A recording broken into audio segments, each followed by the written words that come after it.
So when's the last time you changed the strings in your guitar? Too long to remember? All right, well, you're not alone. So today I'm going to show you how to change your strings in the most efficient way possible, get a perfect wind every time.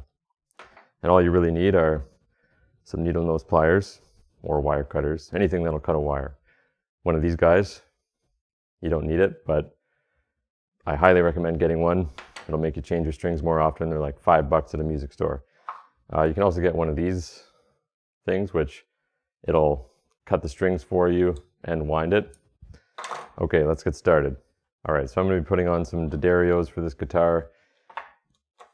I like the sound of them. They don't have the little coating on them, but you don't really need that. So when you're taking off your strings, you do want to put on the same gauge of string, because if not, then you're going to have to make some adjustments. Now, it's totally fine if you want to put on a different gauge of string, change the sound of your guitar, change the feel of it.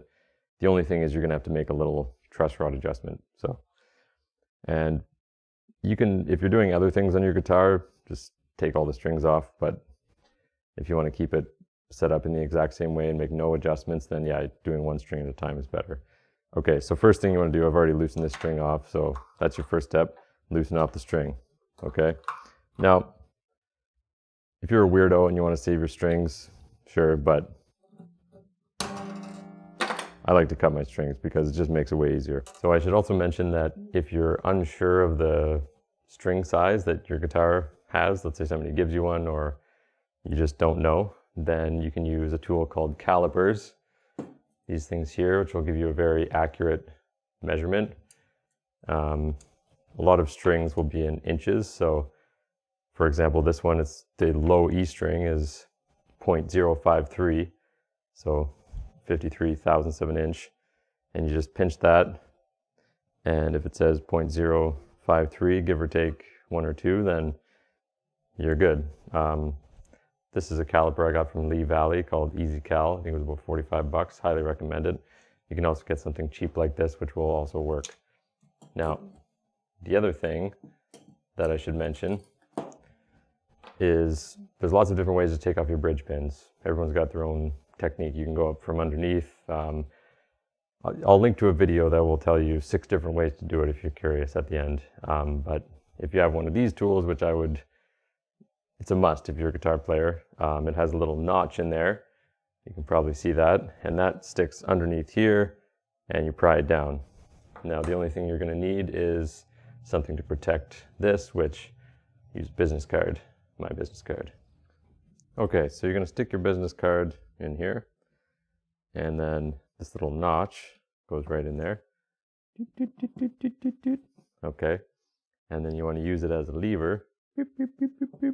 Okay, so there you go, with the sound effects. Now you want to be careful, obviously, not to go whack and dent your guitar, but unless they're really stuck in there, then you shouldn't do that. All right, so you've got your bridge pin in, you've pulled this tight to make sure that it's locked in there. Pull out your string. Make sure that this hole is pointing basically straight, but a little bit outward. And stick the string through there. Now, here's where the efficiency comes in. Most people will cut their string after, but if you want to do it quickly and just save this thing from flopping around on you, then if you cut it before, then it'll make your life easier. So in terms of length, general rule of thumb, it's probably about the size of your thumb. Now the E string, you want to cut a little bit shorter than the others. So I'll do that now. I'll cut it, or you can use the tuning pegs too. So in between the 1 plus about a half, I'll cut this one a little bit shorter. Pinch it behind where you're cutting so it doesn't flop around on you. Okay, now here's the other technique thing that's going to make your life easier. Okay, so you put it back to where you would normally be cutting it, right? So you have a little just barely sticking out there. And I'll hold my hand back here so you can see. So you're going to sort of cradle it with your fingers like that so that it can slide through. And then this finger, and hold it with your thumb too, and then this finger is going to go putting right there to put downward pressure on it. So you're sort of cradling it, putting downward pressure here with your finger. Now what that's going to do is keep the string from getting crossed, okay? Because the way the tuning peg is shaped, it will naturally create a perfect spiral for you. Okay, so you can kind of watch it go there. So you'll see eventually that the top part will start to move upward. See that?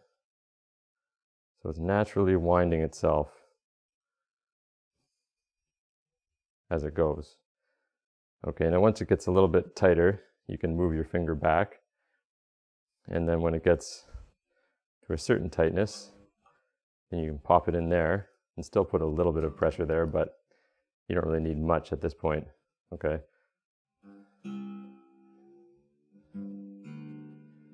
Okay, and then you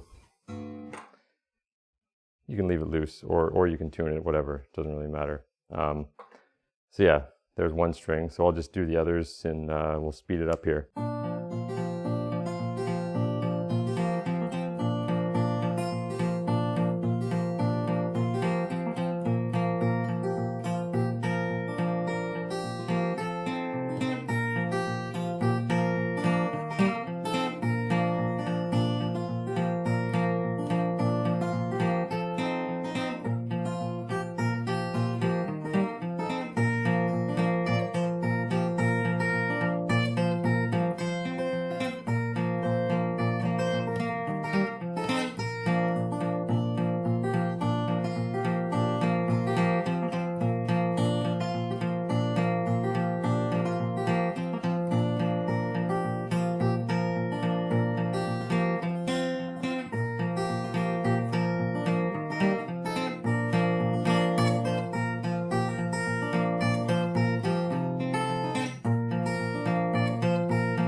I should mention here, this one, the E string, I don't cut because there's so many times I've taken off strings of a guitar and broken the E string by accident, or you start playing it and whatever, your friend plays it and they break it. So I do save the E string. Okay, so I'm gonna have to redo this because I forgot to hit record. E strings can be a little bit of a pain. Sometimes if it's really struggling to catch when you start turning it, you can give it a little bit of extra slack and cut it after. You really have to hold it almost right up against the actual peg itself in order to keep it, in order to keep it on there. The E string gets kind of special treatment. It also helps if you pull up with these back fingers. I don't want to let go of pressure here, but if you pull up on them a little bit, then it will help keep the pressure. I'm going to move it back so I don't get poked again. It'll help keep the pressure on the string and keep your wind nice and good.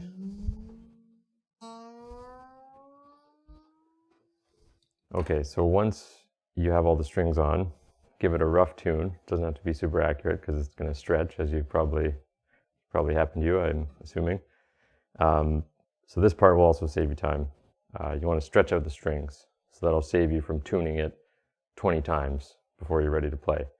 Okay, so you do a rough tune, and you don't want to just yank on it because that'll put a lot of pressure on the neck. You know, that neck's holding a lot of weight already. So what I do is just put one finger or whatever, your hand, Down here, pull it up, move it, just lightly pull it up, don't yank on it. Just stretch it out. Okay, and the same thing with all the strings.